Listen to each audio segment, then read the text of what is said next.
السلام علیکم ورحمۃ اللہ تعالی وبرکاتہ۔ مرکز اہل سنت جامعہ رضویہ منظر اسلام کے یوٹیوب چینل ہم سبق درس نظامی میں آپ کا خیر مقدم ہے۔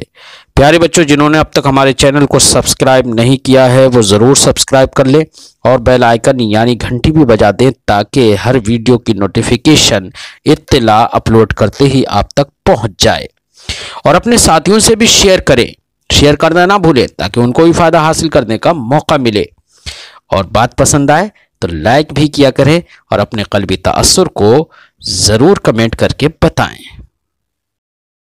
بسم اللہ الرحمن الرحیم۔ مبتدا وہ اسم ہے جو لفظی عامل سے خالی اور مسند الیہ ہو۔ یہاں پر صاحب کتاب اب مبتدا اور خبر کی تعریف بتا رہے ہیں۔ بچوں، آپ نے اس سے پہلے سبق میں پڑھا تھا کہ مسند الیہ کسے کہتے ہیں اور مسند کسے کہتے ہیں۔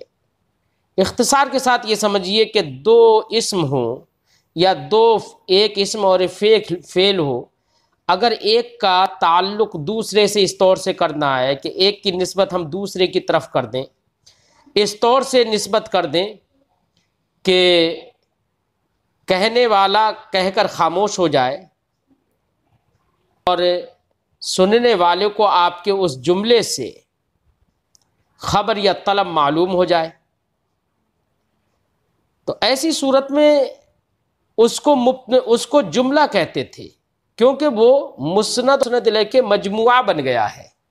جیسے ہم نے کہا زید قائم، زید کھڑا ہے، تو اس مثال میں زید مسند الیہ ہے کیونکہ اس کے لیے ہم نے کھڑے ہونے کو قائم کو ثابت کیا ہے۔ جس کے لیے ثابت کیا جائے وہ مسند الیہ ہوتا ہے، اور جو ثابت ہو وہ مسند ہوتا ہے، اور مسند اور مسند الیہ کے مجموعہ کو جملہ کہتے ہیں۔ بیٹا اب اس میں دو صورتیں ہیں۔ جملہ دو طرح کا ہوتا ہے بیٹا، ایک جملہ جملہ اسمیہ ہوتا ہے اور ایک جملہ جملہ فعلیہ ہوتا ہے۔ مسند اور مسند الیہ کے مجموعہ کو جملہ کہتے ہیں۔ اب اس جملے میں ہمیں یہ دیکھنا ہے کہ اس جملے کا پہلا جز کم سے کم دو جزوں سے مل کر جملہ بنتا ہے، یعنی مسند اور مسند الیہ سے مل کر، تو اس میں ہمیں دیکھنا یہ ہے کہ اس کا پہلا جز فعل ہے یا اسم ہے۔ اگر پہلا جز بیٹا اسم ہو تو سمجھ لو کہ وہ جملہ اسمیہ ہے، اور اگر پہلا جز فعل ہے تو سمجھ لو کہ وہ جملہ فعلیہ ہے۔ مثال کے طور پر میں نے کہا زید قائم، عمر جالس، بکر نائم۔ اب اتنے میں نے جملے بولے، ان جملوں میں آپ غور کریے، ایک مسند ہے ایک مسند الیہ ہے، پہلا جز مسند الیہ ہے دوسرا جز مسند ہے۔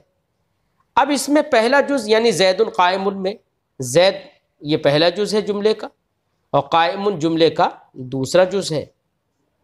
مجھے آپ یہ بتاؤ کہ یہاں پر زید جو پہلا جز ہے وہ اسم ہے یا فعل ہے؟ ظاہر بات ہے کسی ذات پر دلالت کر رہا ہے وہ زید، تو اسم ہی ہے۔ تو اس سے سمجھ میں آ گیا کہ جملے کا پہلا جز اسم ہے۔ اگر پہلا جز اسم ہو تو بیٹا اسی کو جملہ اسمیہ کہتے ہیں۔ دوسرا جز چاہے فعل ہو یا اسم ہو اس سے مطلب نہیں ہے، پہلا جز اسم ہونا چاہیے، تو اس کو جملہ اسمیہ کہیں گے۔ وہیں پر ہم نے کہا قام زید، قام زید، یہ بھی دو کلموں سے مل کر بن گیا۔ قام اس کا معنی ہے زید کھڑا ہوا، ہے نا، تو قام فعل ماضی ہے، گزرے ہوئے زمانے پر دلالت کر رہا ہے۔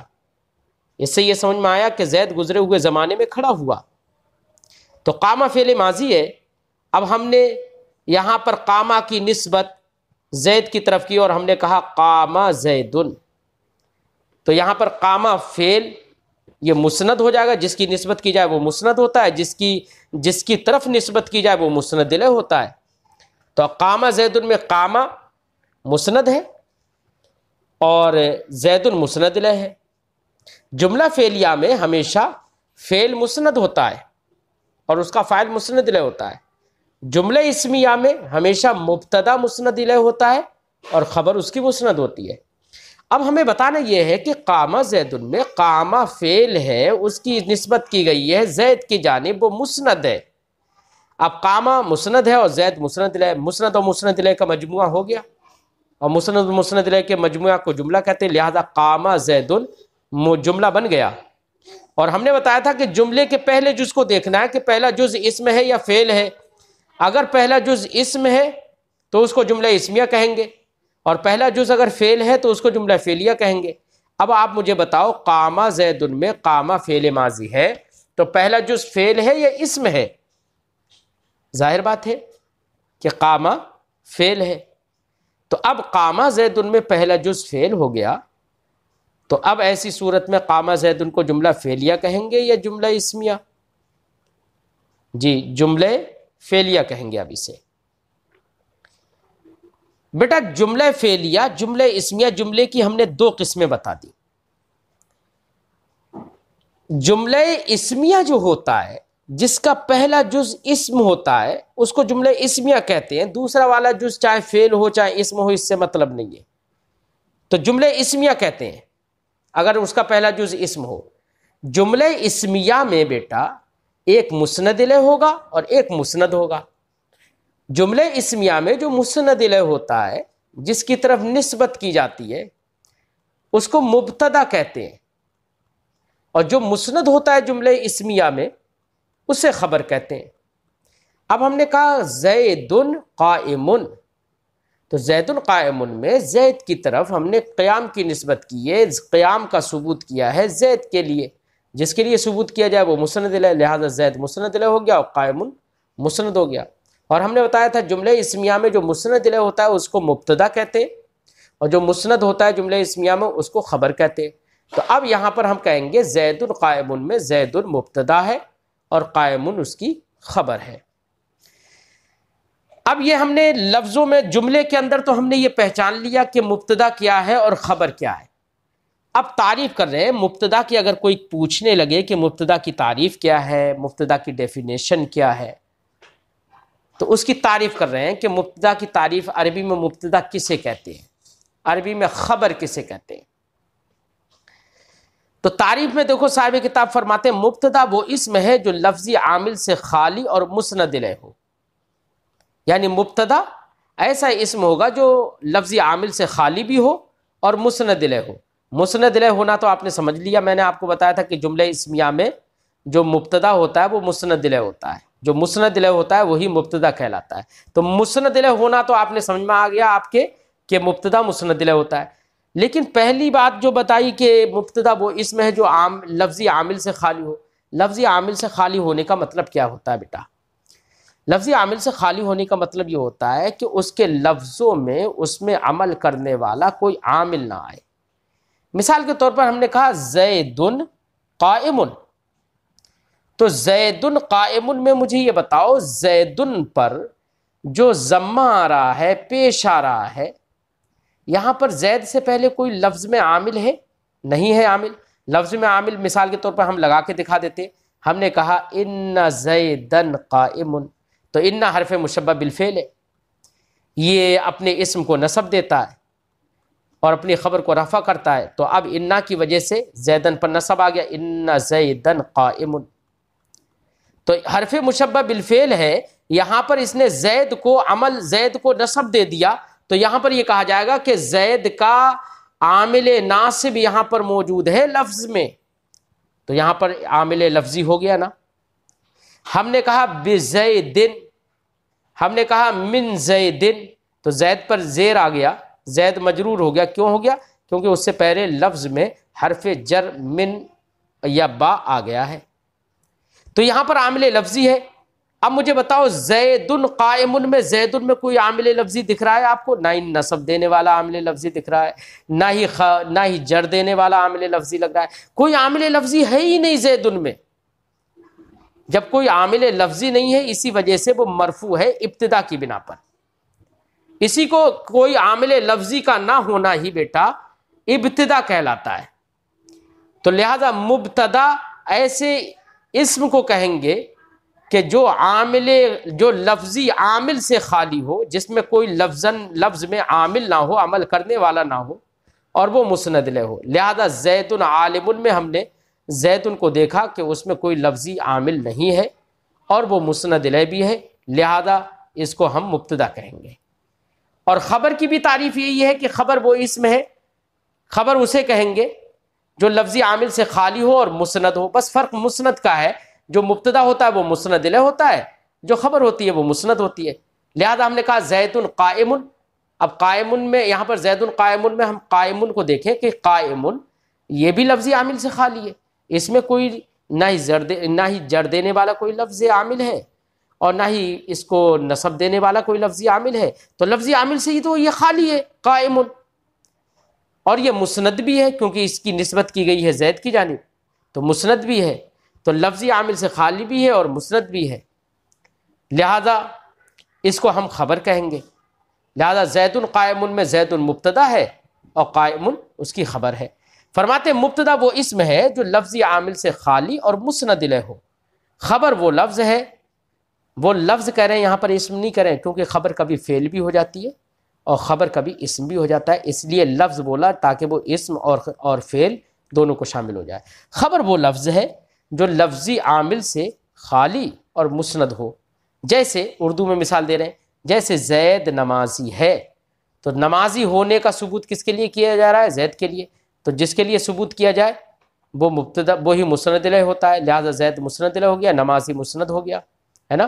اور جملہ اسمیہ میں مسند الیہ کوئی مبتدا کہیں گے اور مسند کو خبر کہیں گے، لہذا زید کو مبتدا کہیں گے اور نمازی کو خبر کہیں گے. اب اس مثال میں زید مبتدا اور نمازی خبر ہے نا. اب آپ نے یہ تو دیکھا کہ زید قائم میں زید پر بھی رفع ہے، ضمہ آیا ہے نا، اور قائم پر بھی ضمہ ہے. تو یہ ضمہ آیا ہے تو یہ اسی لیے اسی کو ہم کہیں گے کہ یہ حالت رفع میں ہے. رفع کسے کہتے ہیں بیٹا؟ حالت رفع میں کوئی چیز ہو تو اسی کو کہتے ہیں رفع. حالت رفع میں جو بھی اعراب آئے اسی کو کہتے ہیں رفع. تو حالت رفع میں بیٹا کبھی مبتدا بن رہا ہے، کبھی فاعل بن رہا ہے. حالت رفع میں کبھی ضمہ آ جاتا ہے، اگر تثنیہ ہے تو الف آ جاتا ہے حالت رفع میں، اور جمع مذکر سالم ہے تو واو آ جاتا ہے حالت رفع میں. تو رفع کسے کہیں گے؟ فرماتے ہیں رفع ضمہ الف اور واو کو کہتے ہیں. آپ لوگوں کو یہ سب رٹ لینا ہے، رفع ضمہ الف اور واو کو کہتے ہیں. جیسے جاء زیدن میں زید کی دال پر ضمہ آیا نا تو اس کو رفع کہیں گے. جاء الرجلان، الرجلان تثنیہ میں ہے نا، یہاں پر الف آیا، الرجلان میں الف آ گیا. الرجلان لام کے بعد جو الف ہے وہ الف جو ہے جاء الرجلان میں یہی رفع کہلائے گا. اور واو جیسے کہ جاء المسلمون، مسلمان آئے تو المسلمون میں جو واو ہے یہی واو رفع کہلائے گا. تو رفع ضمہ الف اور واو کو کہتے ہیں. مرفوع کسے کہتے ہیں؟ مرفوع ظاہر بات ہے وہی ہوگا کہ جس پر رفع آئے.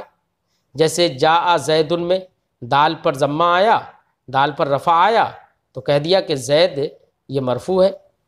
جاء الرجلان میں الرجلان پر رفع آیا یعنی الف آیا تو کہہ دیا کہ الرجلان یہاں پر مرفوع ہے.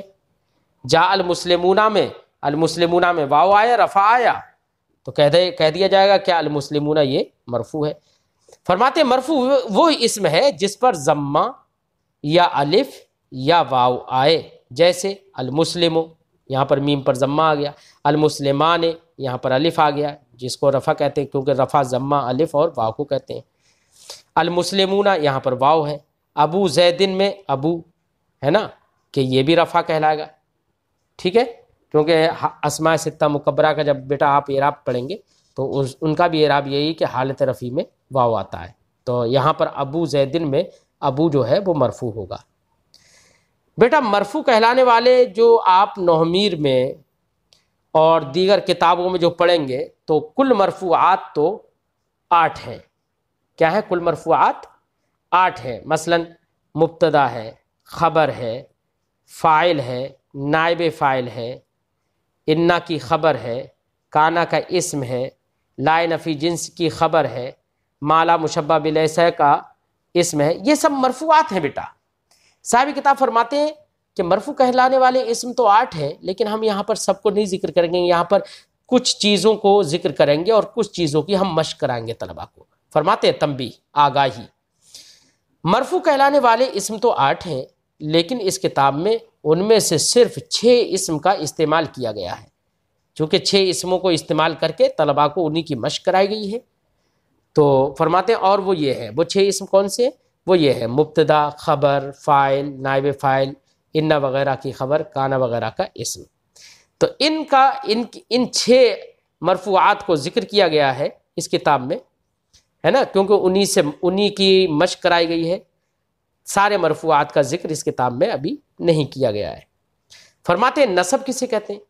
بیٹا کبھی رفع ہوتا ہے، کبھی نصب ہوتا ہے نا۔ حالت رفعی میں جو اعراب آئے وہ رفع کہلاتا ہے، حالت نصبی میں جو اعراب آئے وہ نصب کہلاتا ہے۔ نصب کہتے کسے ہیں؟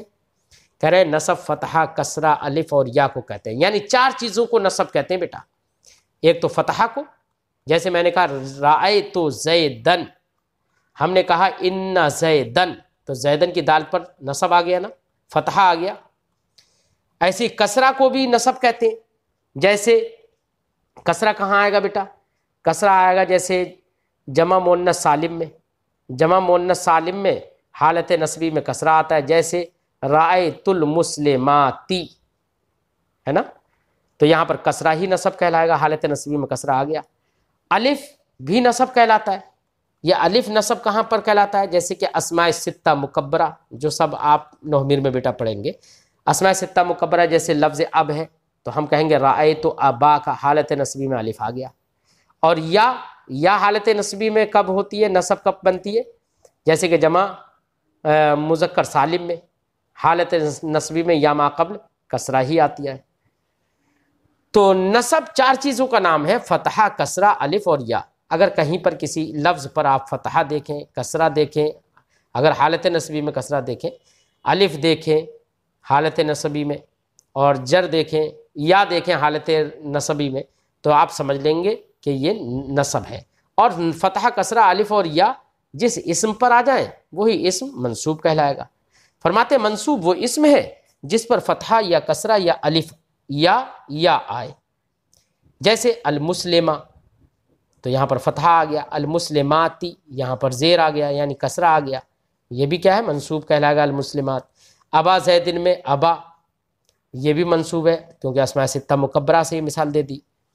المسلمین، یہاں پر یا ما قبل فتحہ ہے، المسلمین یہاں پر یا ما قبل کسرہ، یہی نصب ہے، لہذا المسلمین المسلمون یہ منصوب ہوگا، المسلمین منصوب ہوگا۔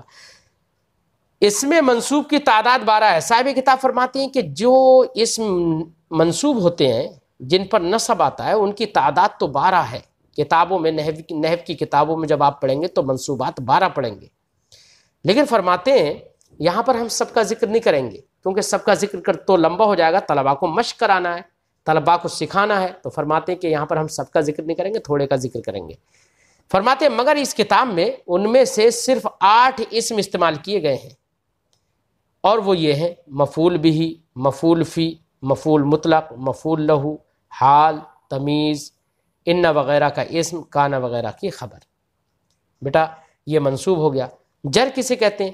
تو فرماتے ہیں کہ دیکھو حالت جری میں بیٹا جو بھی حرکت یا جو بھی اعراب آئے حالت جری میں اس کو جر کہتے ہیں، یعنی حالت جری کا مطلب یہ ہوتا ہے کہ حرف جار اس پر داخل ہو جائے، جس اسم پر حرف جار داخل ہو جائے وہ اسم بھی حالت جری میں وہ اسم بھی مجرور کہلائے گا، اور مجرور ہونے کی جو حالت ہوتی ہے بیٹا اسی کو حالت جری کہیں گے۔ تو فرماتے ہیں کہ جر یعنی حرف جر کے داخل ہونے سے کبھی تو بیٹا کسرہ آتا ہے، کبھی فتحہ آتا ہے، کبھی یا آتی ہے، کبھی کسرہ آتا ہے جیسے ہم نے کہا بزیدن، تو یہاں پر کسرہ آ گیا دال پر، کبھی فتحہ آتا ہے جیسے کہ غیر منصرف میں ہم جائیں تو غیر منصرف میں ہم کہیں گے بعمرہ، مررت بعمرہ، تو غیر منصرف میں حرف جر داخل ہونے کے بعد بھی کیا آتا ہے؟ فتحہ آتا ہے، کیونکہ وہاں پر کسرہ نہیں آتا ہے، تو یہاں پر فتحہ ہی جر بن گیا۔ اور یا جیسے کہ حالت جری میں یا جیسے کہ جمع مذکر سالم میں یا ما قبل کسرہ، تثنیہ میں یا ما قبل فتحہ، حالت جری میں بھی یا آتی ہے۔ تو بیٹا جر کسے کہتے ہیں؟ جر تین چیزوں کا نام ہے، کسرہ، فتحہ اور یا۔ مجرور کسے کہتے ہیں؟ جس پر یہ کسرہ، فتحہ اور یا آئے اسی کو مجرور کہیں گے۔ فرماتے مجرور وہ اسم ہے جس پر حرف جار داخل ہو یا جو مضاف الیہ ہو، یعنی جر اس پر تبھی آئے گا جب اس پر حرف جار داخل ہو، اور کبھی جر اس لیے بھی آتا ہے کہ کوئی اسم مضاف الیہ ہو جاتا ہے۔ ہمیشہ بیٹا مضاف الیہ بھی ہمیشہ مجرور ہی ہوتا ہے، جیسے ہم نے کہا غلام زیدن، زید کا غلام، تو یہاں پر زید کی طرف غلام کی اضافت کر دی تو یہاں پر زید مضاف الیہ بن گیا، مضاف الیہ مجرور ہے نا، تو مضاف الیہ بھی ہمیشہ مجرور ہوتا ہے۔ تو کسی بھی اسم پر جر آنے کے لیے دو ہی چیزیں ضروری ہیں، یا تو اس پر حرف جار داخل ہو جائے یا وہ مضاف الیہ بن جائے تو جر آ جائے گا۔ مثال دے رہے ہیں جر کی، جیسے کہ علی المسلم، یہاں پر کسرہ آ گیا علی کی وجہ سے، حرف جار کی وجہ سے۔ علی ابراہیم، یہاں پر ابراہیمہ کی میم پر فتحہ آ گیا کیونکہ ابراہیم غیر منصرف ہے، تو حرف جار کے داخل ہونے کے بعد اس پر فتحہ آئے گا، حالت جزمی میں اس پر فتحہ آتا ہے۔ علی ابی زید، تو علی ابی زید، ابو زید یہ اسماء ستہ مکبرہ سے ہے، تو علی ابی زید، تو علی ابی زید، تو ابو زید بیٹا یہ اب ہے، اخ ہے، یہ سب کیا ہے؟ اسماء ستہ مکبرہ سے ہیں۔ اسماء ستہ مکبرہ یعنی 6 اسماء ایسے ہوتے ہیں جن کو آپ اس میں پڑھیں گے نومیر میں، تو 6 اسماء ایسے ہوتے ہیں کہ جن کا حالت جری میں یا کے ساتھ اعراب ہوتا ہے۔ تو علی ابی زید، علی حرف جار داخل ہو گئے نا ابی پر، تو یا آ گئی ابی میں، اب کے ساتھ میں یا آ گئی، یہ یا ہونا ہی کیا ہے؟ جر ہے۔ اور ابو زید میں اب یہ ابو جو ہوگا وہ مجرور ہو جائے گا حرف جار کی وجہ سے کیونکہ اس میں یا آ گئی۔ ایسے علی المسلمین تثنیہ میں یہاں پر یا ما قبل فتحہ آ گیا تو یا تو آئی نا، علی المسلمین جمع مذکر سالم میں تو یہاں پر یا ما قبل کسرہ آ گیا، تو یہاں پر یا جو ہے یہی جر ہے، اور مسلمین اور مسلمین یہ پورا لفظ جو ہوگا وہ مجرور کہلائے گا۔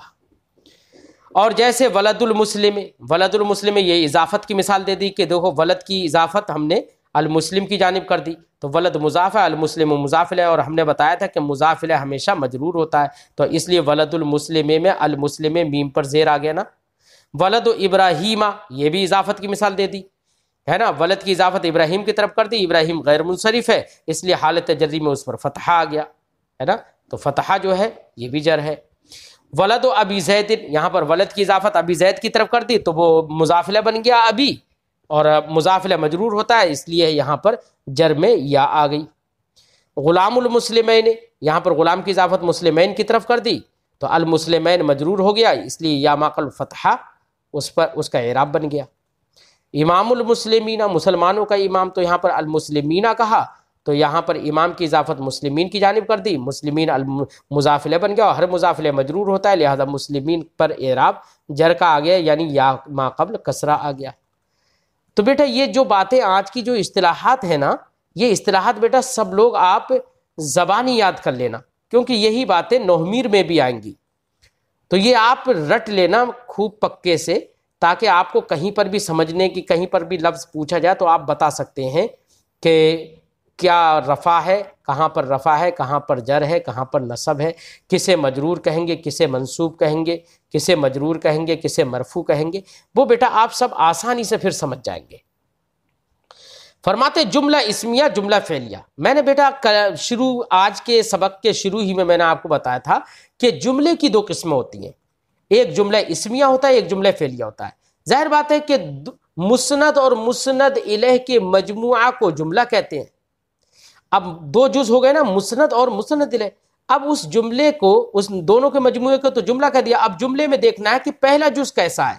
اگر پہلا جز اسم ہے تو اسی کو جملہ اسمیہ کہہ دیں گے، دوسرا جز اگر پہلا جز فعل ہے تو اسی کو جملہ فعلیہ کہہ دیں گے، دوسرے جز سے کوئی بحث نہیں ہے، دوسرا جز چاہے اسم ہو چاہے فعل ہو۔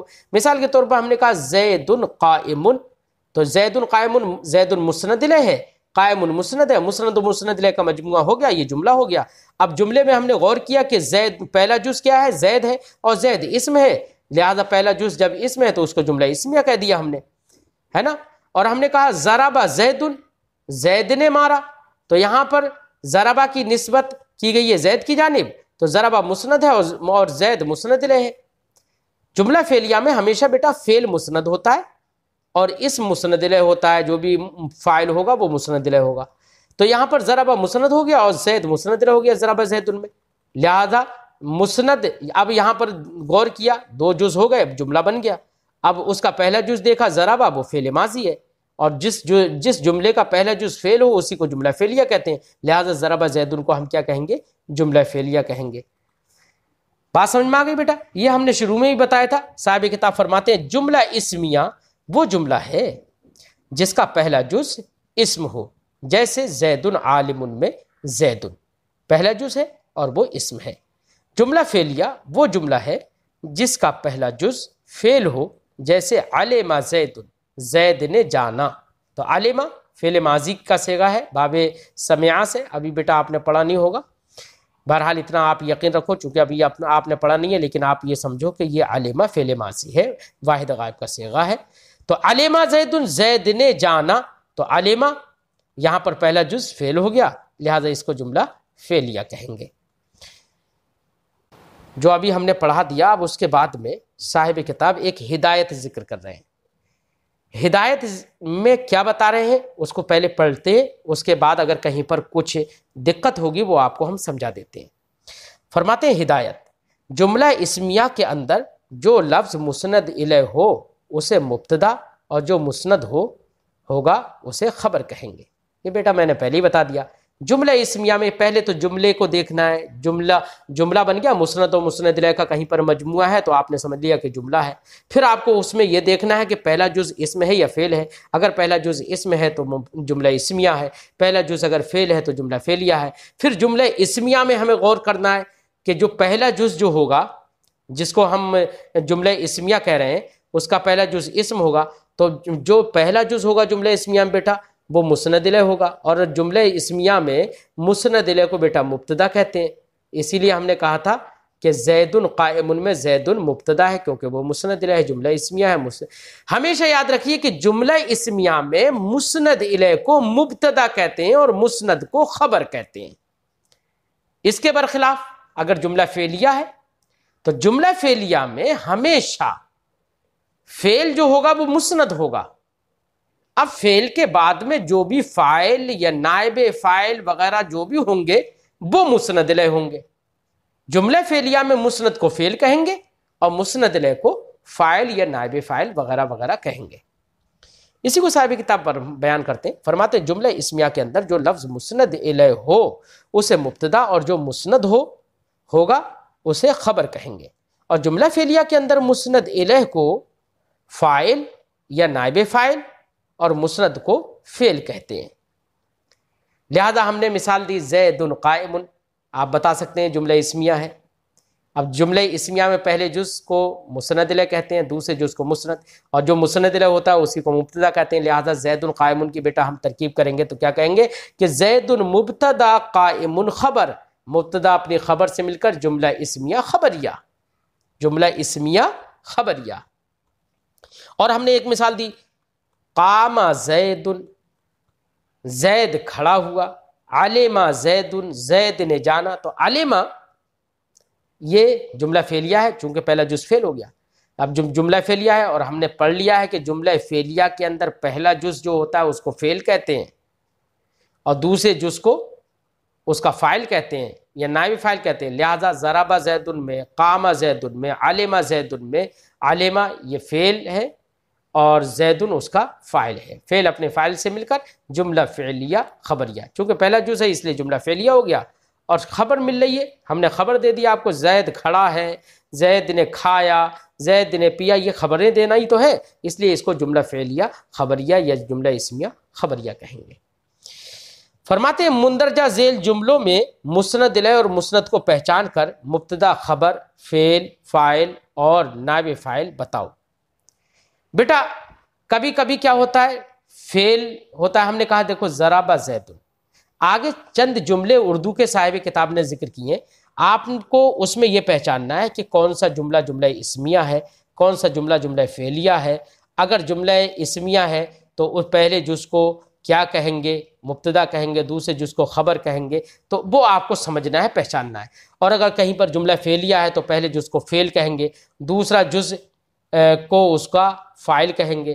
اگر فعل بیٹا معروف ہوتا ہے تو اس کے بعد فعل کے بعد آنے والا جو اسم ہوتا ہے جس کی طرف فعل کی نسبت ہوتی ہے وہ فاعل کہلاتا ہے. اور اگر فعل اگر مجہول ہو بیٹا تو فعل مجہول ہونے کی صورت میں فعل تو مجہول وہی ہوتا ہے نا کہ جس کا فاعل ذکر نہ کیا گیا ہو.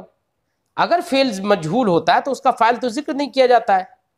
اب ایسی صورت میں جو اسے فاعل کو تو ذکر نہیں کیا گیا تو اب جو مفعول ہوتا ہے اسی کو فاعل کی جگہ میں رکھ دیتے ہیں, اور فاعل کی جگہ میں رکھنے کے بعد اسی مفعول کا نام اب نائب فاعل رکھ دیتے ہیں. مثال دوں میں آپ کو, ہم نے کہا ضرب زیدن, ضرب دیکھو ہم نے فعل مجہول بنا دیا, ضرب زیدن, زید کو مارا گیا. اب ظاہر بات ہے کس نے مارا, مارنے والے کا تو ذکر نہیں کیا گیا, فاعل کا ذکر نہیں کیا گیا. اب فاعل جب ذکر نہ کیا جائے تو مفعول کو فاعل کی جگہ میں رکھ دیتے ہیں, لہذا زید کو یہاں پر فاعل کی جگہ میں رکھ دیا گیا. ضرب زیدن, زید مارا گیا, زید تو پٹا ہے نا, تو یہ تو مفعول ہے, تو اس کو ہم نے فاعل کی جگہ میں رکھ دیا, فاعل کا ذکر نہیں کیا, تو اسی کا نام ہے بیٹا نائب فاعل. اب اگلے جملوں میں جو اردو کے جملے ہیں ان میں بیٹا آپ کو یہ سمجھنا ہے کہ یہاں پر جملہ اسمیہ ہے یا جملہ فعلیہ ہے. جملہ اسمیہ ہے تو پہلے جز کو مبتدا کہیں گے, دوسرے جز کو خبر کہیں گے. جملہ فعلیہ ہے تو پہلے جز کو فعل کہیں گے, دوسرے جز کو فاعل یا نائب فاعل کہیں گے. یہ باتیں بیٹا آپ کو سمجھنا ہے ان اردو میں, اردو کے جملوں میں بتا رہے ہیں, پھر بعد میں عربی میں بھی سمجھنا ہے. مثال کے طور میں ایک لفظ میں آپ کو بتا دوں, اللہ یکتا ہے, اللہ یکتا ہے. مجھے یہ بتاؤ بیٹا کہ یہاں پر مسند اور مسند الیہ کا مجموعہ ہے یا نہیں ہے؟ ظاہر بات ہے ایک ہونے کا ثبوت کس کے لیے کیا جا رہا ہے؟ اللہ کے لیے. تو جس کا ثبوت کیا جائے وہ مسند ہوتا ہے, اور جس کے لیے ثبوت کیا جائے وہ مسند الیہ ہوتا ہے. تو سمجھ میں آ گیا یہاں پر لفظ اللہ مسند الیہ ہے اور یکتا ہے یہ اس کے مسند ہے. اور مسند الیہ کے مجموعہ کو بیٹا کیا کہتے ہیں؟ جملہ کہتے ہیں. تو سمجھ میں آ گیا کہ اللہ یکتا ہے, یہاں پر مسند و مسند الیہ دونوں ہیں, تو یہ جملہ ہو گیا. اب جملے میں ہمیں غور کرنا ہے کہ جملہ ہے کون سا. تو ہمارے یہ سمجھ میں آ گیا کہ اللہ یکتا ہے, اس میں پہلا جز اللہ ہے اور اللہ اسم ہے, فعل نہیں ہے. لہذا سمجھ میں آ گیا کہ پہلا جز اسم ہے. جب پہلا جز اسم ہو تو اسی کو جملہ اسمیہ کہیں گے. تو سمجھ میں آ گیا کہ اللہ یکتا ہے یہ جملہ اسمیہ ہے. اب ہمیں یہ غور کرنا ہے کہ جملہ اسمیہ میں جو پہلا جز ہوتا ہے بیٹا اسے مسند الیہ کہتے ہیں, اور دوسرے پہلا جز یا یہ کہہ لو کہ جملہ اسمیہ میں جو مسند الیہ ہوتا ہے اسے مبتدا کہتے ہیں, جو مسند ہوتا ہے اسے خبر کہتے ہیں. لہذا اب ہمارے یہ بھی سمجھ میں آ گیا کہ مسند الیہ یہاں تو لفظ اللہ ہے اور جملہ اسمیہ ہے, لہذا مسند الیہ کو یہاں پر مبتدا کہیں گے. یکتا ہے یہ اس کی خبر بن جائے گا, یہ مسند ہے تو یہ خبر کہلائے گا. لہذا یہاں پر یہ کہیں گے لفظ اللہ جو ہے یہ مبتدا ہے اور یکتا ہے یہ خبر ہے. ہم نے اس طریقے سے تفصیل کر دی ہے بیٹا. ایسے ہی آپ سارے جملوں کی تفصیل کر کر کے اسی طریقے سے سمجھ لیں. میں نے ایک لفظ کو بتا دیا, باقی لفظوں کو آپ تھوڑا سا غور کریں گے, سمجھیں گے, یاد کریں گے, اور مجھے اگلے کسی دن مجھے اس بتائیں گے کہ کون سا مبتدا ہے, کون سی خبر ہے, کون سا فعل ہے, کون سا فاعل ہے. ان جملوں میں آپ بعد میں مجھے بتائیں گے.